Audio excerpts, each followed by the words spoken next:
Once upon a time, in a world not unlike our own, a profound prophecy unfolded. A tale interwoven with threads of destiny, sorrow, and the looming specter of doom. This was a world where divine truths clashed with human frailty, where the scriptures echoed through the ages, offering both warnings and solace. Years ago, when the first doomsday descended upon humanity, it arrived quietly, like a thief in the night. The earth trembled as natural disasters ravaged entire nations. Earthquakes split open cities. Floods swallowed whole communities, while wildfires danced ferociously across landscapes. It was a cataclysmic reminder of the fragility of existence, echoing the words of the prophets from the scriptures. For the Lord will come like a thief in the night. In the day that the heavens shall pass away with a great noise, and the elements shall melt with fervent heat, the earth also and the works that are therein shall be burned up. 2 Peter chapter 3 verse 10. Among the chaos lived a humble man named Eli, who had always sought the truth through Scripture. He remembered the teachings of old which spoke of such calamities as signs of the times. Eli gathered his family, and together they sought shelter among their neighbors, sharing what little food and resources they had. As the days turned into weeks, Eli led his community in prayer, seeking divine intervention in the direst of circumstances. They clung to hope. The Lord is good, a stronghold in the day of trouble, and he knows those who trust in him. Nahum chapter 1 verse 7. As the storms raged on outside their frail dwelling, Eli's unwavering spirit became a beacon of light. He recounted the tales of old, illuminating the wisdom of the ages, which emphasized compassion and kindness even amidst despair.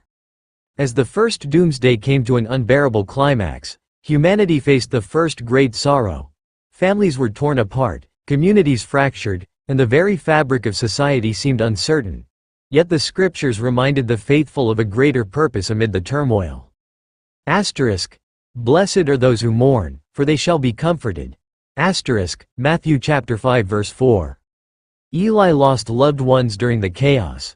The heartache was monumental. Yet, amid the pain, he looked for the gleanings of grace offered in the darkness. He started a support group at the crumbling church, where people gathered to share their stories of loss and remember those who had passed. His ministry was not just about grief, it became a fountain of hope. He will wipe every tear from their eyes. There will be no more death or mourning or crying or pain. Revelation chapter 21 verse 4. As weeks turned into months, Eli realized that sorrow is a shared burden. Together, they grieved, remembering their loved ones. It was through this sorrow that they began to rebuild, stronger and more united. The first sorrow had taught them resilience and love, bridging gaps once thought irreparable. Yet, amid the flickering hope, rumors of a second doomsday emerged, one that rose from the bitterness of humanity's choices. A rebellion against divine law. Corruption and greed seeped into the hearts of men, fracturing society and giving birth to a new cataclysm. The earth once again trembled, but this time not just through natural disasters. It was social upheaval, a rebellion against the natural order. Nations fought against nations. Nation will rise against nation, and kingdom against kingdom. There will be famines and earthquakes in various places. Matthew chapter 24 verse 7. Eli stood at the forefront of this madness, his faith a guiding star amidst confusion. He recited the ancient scriptures, reminding those around him of the responsibility they held for each other, the call for justice. What does the Lord require of you? To act justly, and to love mercy and to walk humbly with your God. Micah chapter 6 verse 8.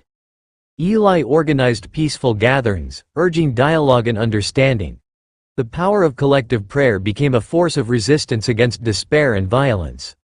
Though hearts were hardened in the name of vengeance and fear, Eli's message of love began to pierce the darkness. In the wake of this gentleman's rebellion, a greater sorrow emerged. The world saw divisions. People turned against one another, blinded by prejudice and anger. The second sorrow cracked open hearts that had become hardened. In this season, Eli faced the loss of his community, many choosing despair over hope. Eli could feel the weight of the world upon him, but he also found solace in Scripture that spoke of perseverance. Do not grieve like the rest of mankind, who have no hope. 1 Thessalonians chapter 4 verse 13. He called upon the remaining members of his community to pray, to seek unity amidst division. He spoke of healing, of the need to bind their wounds with love and understanding. Eli recognized that it was time to speak of forgiveness, though harsh the heart might feel. "Forgive us our debts, as we also have forgiven our debtors." Matthew chapter 6 verse 12. As the sorrowful days passed, Eli led by example, reaching out to those who had wronged him, striving to plant seeds of love even in the barren place of pain. It was within this sorrow that the community began to heal, grasping onto the notion of grace. As the sun set over the chaotic lands, a chilling silence crept in. The prophecy spoke of one last doomsday that would come not only as a destruction but as a revelation. The final doom loomed on the horizon, a day of reckoning, where humanity would stand before the embodiment of God's truth. "For we must all appear before the judgment seat of Christ." 2 Corinthians chapter 5 verse 10. The whispers of the past began to echo through the ages. Prophets spoke of a day where every hidden would be unveiled and every heart bared. Eli, now an elder in his community, sought to prepare the hearts of those around him, guiding them through a path of righteousness. "Therefore keep watch, because you do not know on what day your Lord will come."